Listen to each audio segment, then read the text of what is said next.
everybody is interested in it.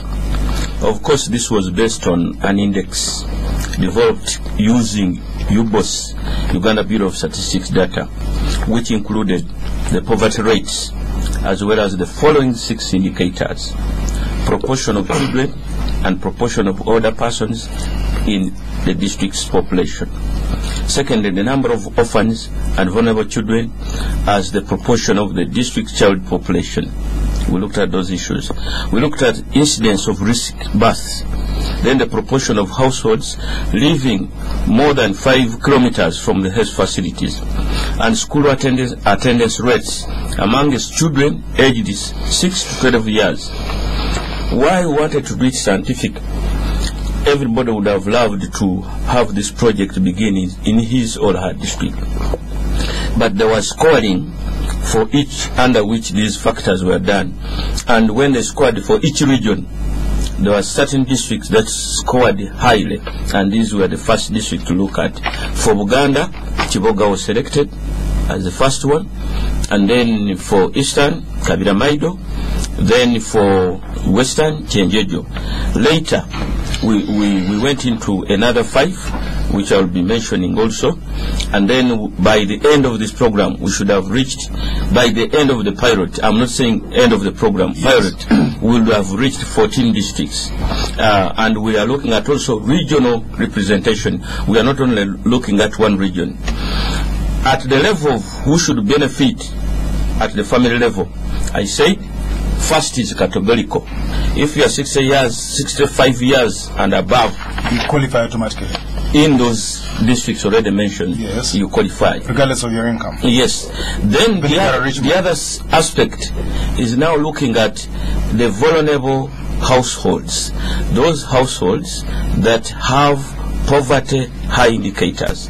And part of it, if a household is headed by a child, that one will qualify. If a family is headed by a person with disability who cannot even afford any meal, looking at the meal's proportion will also qualify. But we look at also families headed by older persons who may not be 65 but are not capable of feeding these families. So that is the basis of our selection. Funding. In the beginning, we are working with development partners, and the biggest fund is DFID.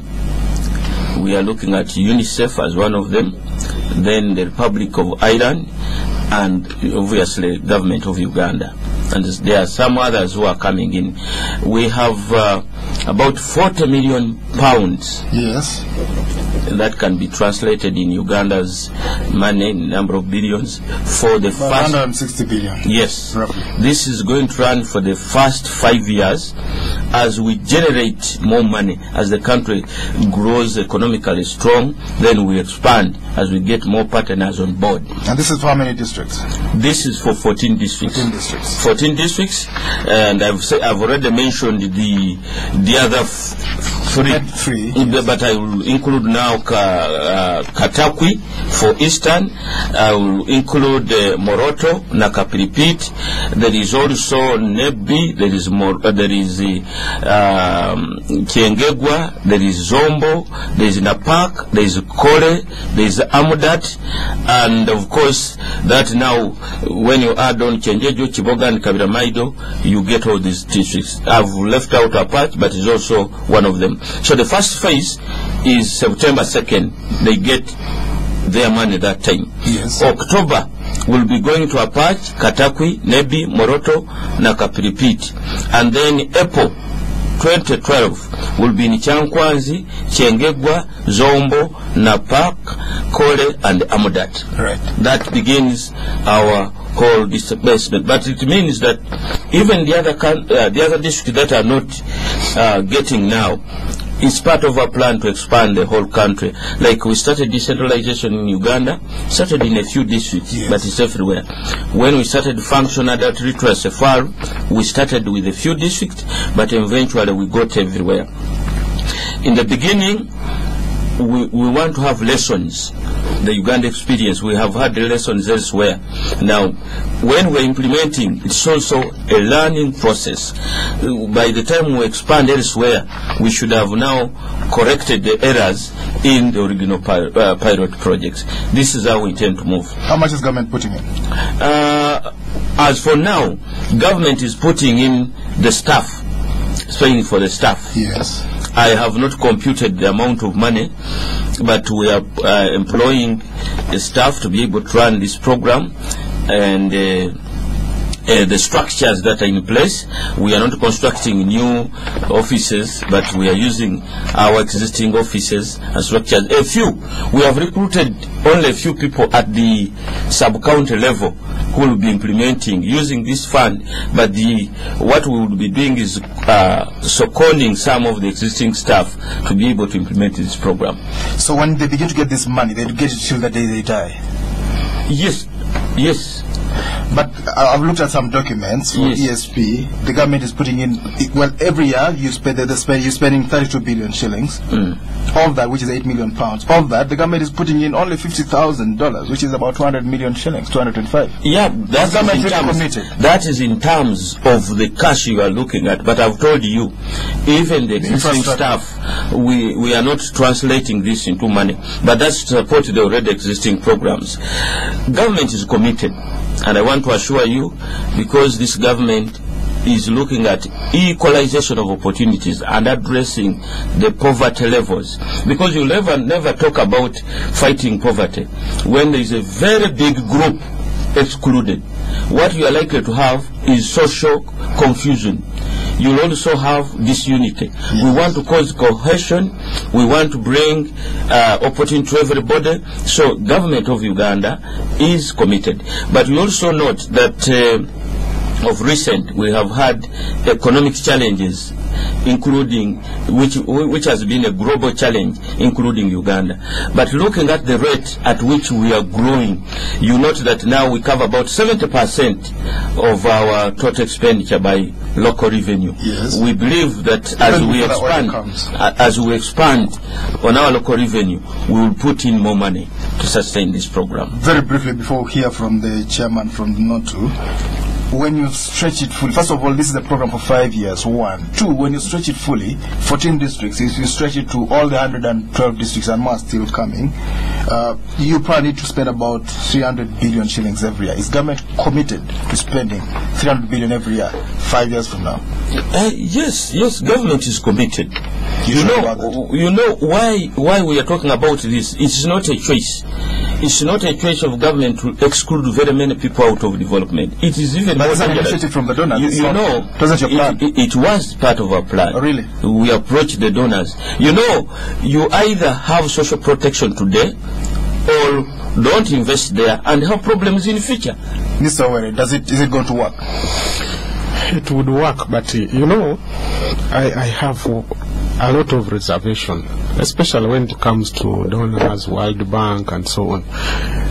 This is where you find somebody is giving you with the one hand, but taking it with another hand. What do you mean? This money is in the pocket. They can't take it away unless they're selling you salt.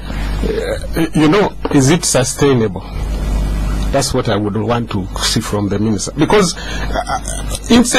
what I would want to see from our government is first strengthen the social security system you have. Make it viable. Make it move to everybody. This is a problem when I had with the government.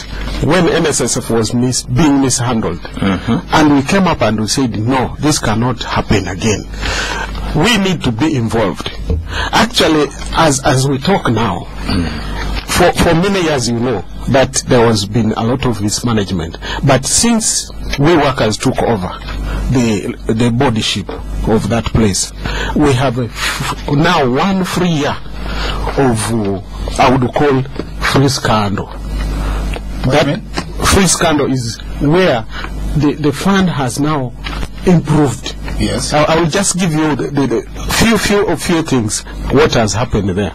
The people used to claim and have their money within 115, whereby you wait and wait. But now it has reduced from 105 to 16 days. You can claim your money and get the money. Now, there are other things which has improved with the time. You can now click on the and you see your money coming in. Now, when I looked at the investment plans now, these people are ready to construct about 3,000 houses. This is low-cost houses that can be done in these most of the places we have. Yes. Because social security is all about basic needs. Shelter, water, electricity, and so on.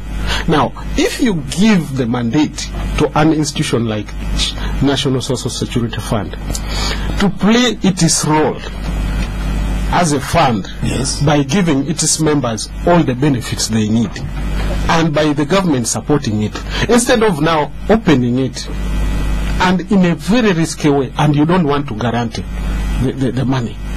Are you getting my point? Go on. These are some of the contradictions, Honorable Minister. I would like you to see that you are bringing in a very good program. But within the system, there are people who are ready to fail this program. These are very good papers. When in 1990, we had the same argument with the government. We said you are going to privatize. But we have volunteers who are there waiting for this kind of program. Yes. You will find that even this program, the minister is has good plans, but there are already people lurking in the shadows, who are in the shadow, who want to hijack it, and they will take it over. And that is the biggest worry we have. Right. Now, coming down to social security, we want to advise the government that money which has already been accumulated for a long time, because what is going to happen, they have opened and said, if you want your money, you can come and take it wherever you want. Yes. Now you have only 900 billion in the bank. Yes. Now the rest of the money, some of it is abroad, some is in assets. Are you going to sell all the assets in the one time and give out that money in one day? Now you are going to repeal the National Social Security Act, yes, and leave it open. Okay, maybe that's a detail that will be discussed in another. So these are some of the things that I would like the Honorable Minister to have, and even our listeners, and even we the workers, because we feel this country, we must hold it. We must not allow other people to. Maybe you see that he has raised a number of issues, and I want to respond to a few of them. Very briefly. He was saying, is this program sustainable? It is sustainable. It depends on the political will and the commitment of the nation. Of course, you are talking about excluding 7 million people in the development lane of this country. If you said, let us ignore them, that would be very dangerous. It's not sustainable. It's an unstable society. It is a very unstable society. You can survive today, but if you create very many poor people around you, then you're putting a country in danger. But so we should be able to move. But Honorable Minister, you are saying that. Now that's where I'm saying there's a contradiction. Okay. As much as for you want to get people out of poverty, but there are people within government who want people who are already above poverty line to come down to what? To poverty. Because you can't tell me that I've put my savings for all these years, okay, and you are going to spread it out. Mr. Wade, just want liberalization of your fear in one statement that if one is to be born, he has to wait for the challenges in the world. Okay. Any new idea will always have to wait for those challenges, but you have to continue producing. Let's hear from your listeners on Spectrum tonight. The quest for safe and secure social security in Uganda. What is the latest as the country moves to address this matter? You can call in now 0414-348-111, 0312-260-390, 0312-261-390. When you call in, please tell us your name and your address, where you're calling from. Okay, Spectrum, hello. Hello, good evening, everyone. Good evening, sir, your name? My name is Madada. Yes, Peter. Edmond, my only concern, and I am addressing it to the minister, is that how can we rely to donor funding, to donor money to provide social security? We should get money from the consolidated fund, develop a national program under his ministry to provide social security for senior citizens. But depending on donor money, this is a project that has a lifespan and will end very soon. It's not sustainable at all. So we should develop a national program and get money from the consolidated fund. These people have contributed to the collection of this money over the years. All right. Thank you very much there, Peter. Spectrum, hello? Hello? Your name, sir? Hello? Hello? Hello? Yes, you're live on air. Your name? Hello? Okay. Spectrum, hello? Hello? Okay, when you call in, please tell us your name and where you are calling from, and go ahead straight on with your comment or question. Spectrum, hello? Good evening. Yeah. Good evening, your name? I'm AM calling from Simford Plaza. I want to salute the Minister plus Brother Owere of NATO. My question is very brief. One, who regulates the Social National Fund? Because the money was taken to the Minister of Finance. And another question goes to the Minister. What is his plan on these disabled people in the streets? You need them in the malls, you need them on the streets. So what are your plans? Because much emphasis you are putting on the people in the rural area, because you as the person you represent by the county, but how about the streets of Kampala? Thank you. Spectrum, hello? Okay. Yes, your name? Hello? Hello? Yes, your name, sir? Hello? Hello? Is this Spectrum? Yes, you're live on Spectrum. Your name? Hello? Your name, sir? You're live on Spectrum. Is it Spectrum? This is Spectrum, sir. Your name? I'm called Emmanuel. Yes. Now my question is, you look at this question versus the other issue. In the pension system, people don't contribute. While in the NSS, people, at least the staff contribute maybe 5%, and then the other side is 10%. How come they are doing the confusion now? Now the other thing is, supposing somebody has contributed and is 60 years and is now about to get his money, then he dies after 2 years. What happened? In the previous case, it's been that somebody gets his money and goes to do investment. But this situation, look at the situation where somebody after 60 years, he dies maybe after 1 month or 3. Does he lose everything? Very interesting question. Let's get back to the studio. Honorable Madada. That last question I never picked well. Well, it says somebody is about to, you say you give him 30% or 1/3 of his benefits, of his savings. Yes. And then the rest you give it monthly, and then he dies after 2 months. What happens to the rest of the money? That's the gist of the question. Okay. Let me begin from Mr. Wambogo. He has raised a very pertinent concern. He's saying, how do we sustain this project when we are depending on donors? You see, social assistance grant is one of the components of the expanded social protection.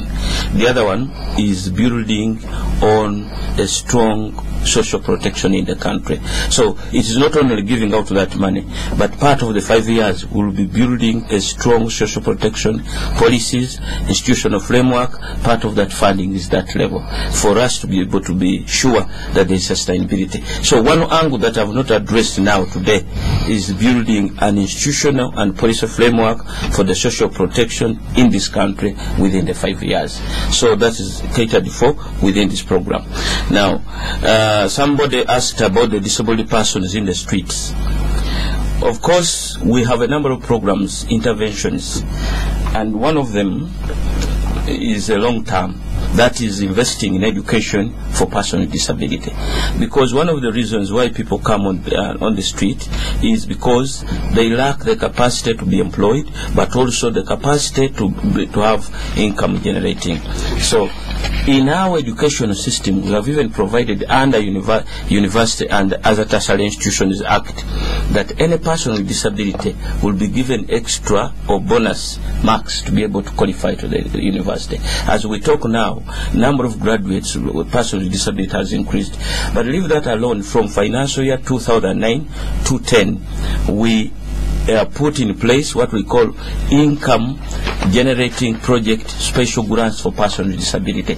As I talk this year, we have 3 billion shillings where we are passing on. If a group is in Kampala, a group of disabilities, and they have a project proposal, they send it to a district or a division. We have sent some money there for such viable projects to be funded such that people can get some money.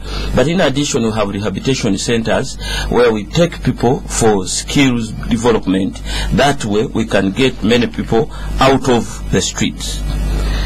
I think that was the questions directed to me. The others were directed to my colleague there. Yeah, actually, somebody was talking about, Emmanuel was talking about pensions. Pensioners don't contribute. Actually, in the new law, which was passed recently and that the President has assented to, I want to inform the listeners that even public servants, that is the civil servants, they are now going to start contributing, like what we are doing. Right now, they don't pay a thing. They don't pay anything. Yeah, actually, that's where the government has a problem. You know, you want to take us back to pensions, where you have failed to even clear the backlog. Yes. The areas is about 650 billion, which the government has but failed you to should do. appreciate that we are doing well. You know, but if you are running away from that, now why are you taking us back to pensions? Kind of, you know, these are some of the contradictions. Me, I have that is very good intention for the government. I don't want you again to fail in this program. We are trying to point out the loopholes in this kind of, and now the pensioners, if you die for 3, those are some of the things that we want to address as the owner of the money. Honorable Minister, we are trying to help you so that your program can succeed. But what we would like to see is these people, let me tell you, I even have access to a World Bank report, which actually trying to direct the government. The system the liberalization which is trying to come in, and the bill which is in Parliament, it was tried in Chile. Yes. And it South failed. America. It failed. Actually, the government there had to sell all the assets and so on. It is a big thing that when we get time, and I come back to Spectrum, we will be able to explain. And next time I would like to have Minister of Finance people here. Talk about it. Because I don't want to... You don't need to wait for them in the studio. No. Time to go and get these people in the offices. We have tried that. And let me tell you, they are dodging us. Oh. Why should they? They are dodging us because they have smuggled. Because they have smuggled the bill to the Parliament. Yes, go on. And I'm requesting you, Honorable. I'm now lobbying you. You are saying these people are dodging you? Yes. I don't think so. And I want that sounds on record, because we have written to them, telling them, but they have gone ahead and put the bill in the Parliament. But because you know, if you have stakeholders, yes, and these stakeholders are supposed to contribute to the policy, and you know that it's their money, you don't even have a shilling in that. Yes. Why don't you? You don't even call them. Yes. You see, the good thing about legislation in Uganda is through a consultative process. Yes. And even at the level of Parliament, at the level of the committee, they invite all interested parties to give in their views. If this bill is in draft, there is all the opportunities for Notu and the others to come in. But why do you wait until you take it to Parliament? Why don't you start it? Because policies these days start from the bottom, not from the what? The top. Yes. And why should the Minister of Finance, the people who don't have technical know-how on social security protection, they are the ones spearheading this? Okay. You know, these are some of the things that we want to be corrected. All right. Well, we have to go. Our time is up. Thank you very much, to our guests, Honorable Suleiman Madada, State Minister for Disability and the Elderly, and Mr. Wilson Owere, Chairman General of NOTU, that's the National Organization of Trade Unions. Thank you for tuning in. I've been your host, Edmond Chisto. Spectrum will be back tomorrow. Thank you. Up next, English. Let's talk about the home of your dreams and how you plan to finance it. Let's discuss money, location, and time frames, and whether you plan to build it or purchase it or renovate it.